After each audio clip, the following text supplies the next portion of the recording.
सुबह मैं जो वीडियो सुबह बनाकर भेजी थी तो पायल का मैसेज आया था कि उसमें क्लियर नहीं है क्योंकि ज़्यादा लंबी थी। तो मैं यूट्यूब में भेज रही हूँ, सेम चैप्टर है, सेम ही टॉपिक है। तो क्या टॉपिक है? Journal entries. अकाउंटिंग का फर्स्ट स्टेप क्या होता है? जर्नल। जर्नल को हिंदी में कहते हैं रोजनामचा।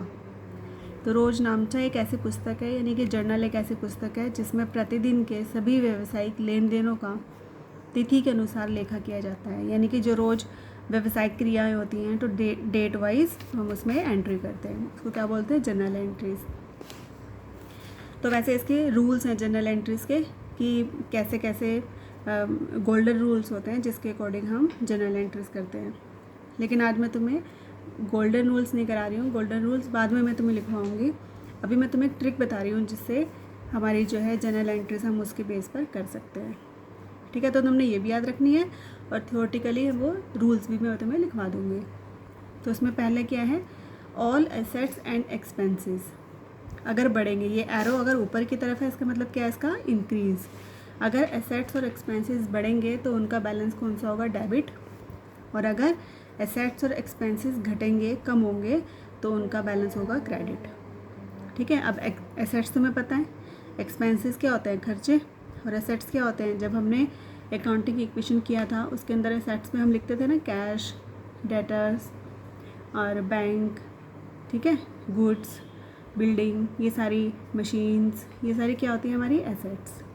ठीक है, तो जब ये बढ़ेंगे तो डेबिट बैलेंस, घटेंगे तो credit balance. All liabilities and profit.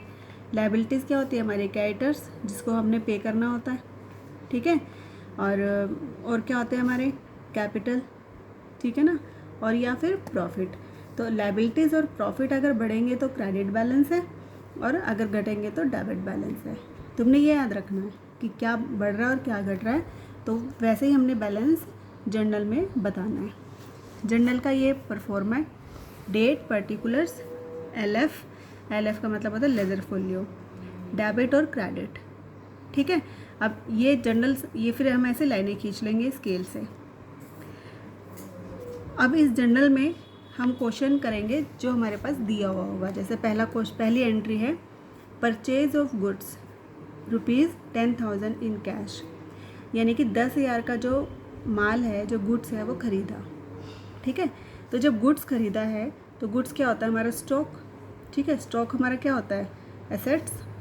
ठीक है, तो अब यहाँ पर क्या था कि एसेट्स बढ़ेंगे तो उसको डेबिट बैलेंस करेंगे। ठीक है, तो एसेट्स हमारे यहाँ बढ़ रहे हैं, परचेज ऑफ एसेट्स हुआ, तो परचेज ऑफ एसेट्स का मतलब है कि परचेज बढ़ रही है, यानी कि इसको डेबिट करेंगे। परचेज अकाउंट डेबिट, ये डेबिट थोड़ा वर्ड दूर करेंगे ऐसे, परचेज अकाउंट थोड़ी दूरी पे डेबिट टू। अब क्रेडिट बैलेंस क्या आएगा? क्योंकि अब हमारे पास क्या जा रहा है? कैश जा रहा है, क्योंकि कैश में ख़रीदा है ना, तो कैश कम हो गया हमारे पास। तो जो कम हो जाएंगे एसेट्स, अगर इधर देखो कम हो रहे हैं तो क्या हो रहा है? Credit balance.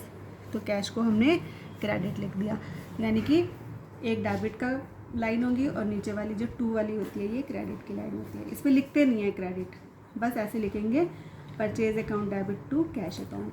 तो कितना था? 10,000, तो 10,000 दोनों में लिख दिया। इसकी नरेशन दे देंगे being purchase of goods in cash. ठीक है, ये पहली एंट्री हो गई। अब दूसरी एंट्री क्या है? परचेज ऑफ मशीन, कितने की? 1,20,000 की, फ्रॉम राम इन कैश। ठीक है, यानी कि कैश में राम द्वारा 1,20,000 का मशीन खरीदी गई। तो मशीन खरीदी गई, मशीन आई है। ठीक है, तो मशीन आई है, इसका मतलब क्या है कि हमारे पास एसेट्स बढ़ गई है।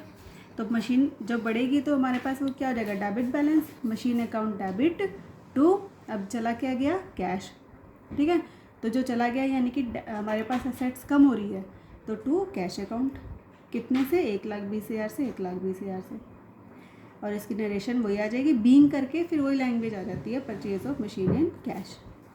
ठीक है, अब थर्ड एंट्री देखो, अगर ये सेम रहे लेकिन इसमें कैश ना दिया हो, यानी कि राम तक ही बंद हो जाए एंट्री।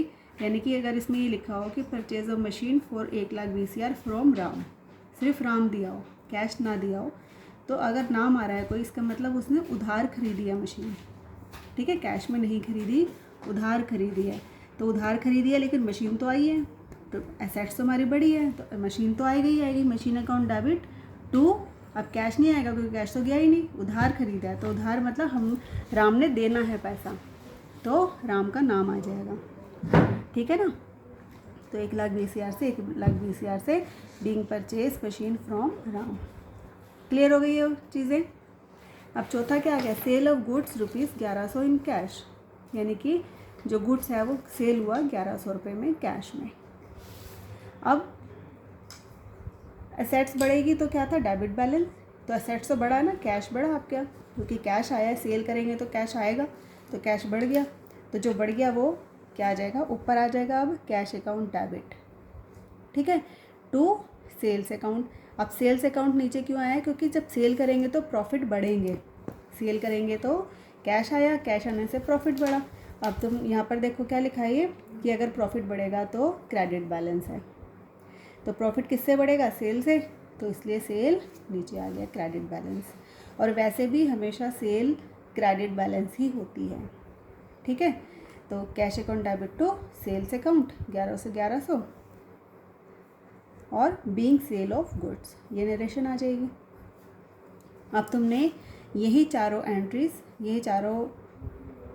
को बहुत ध्यान से देखना है कि जर्नल में कैसे करवाया है मैंने, ये जो ट्रिक बताई है ये ध्यान में रखनी है, ठीक है। और इन्हीं चार को करके देखना, फिर मैं कल और दूसरी एंट्री समझाऊंगी इसी ट्रिक से, ठीक है।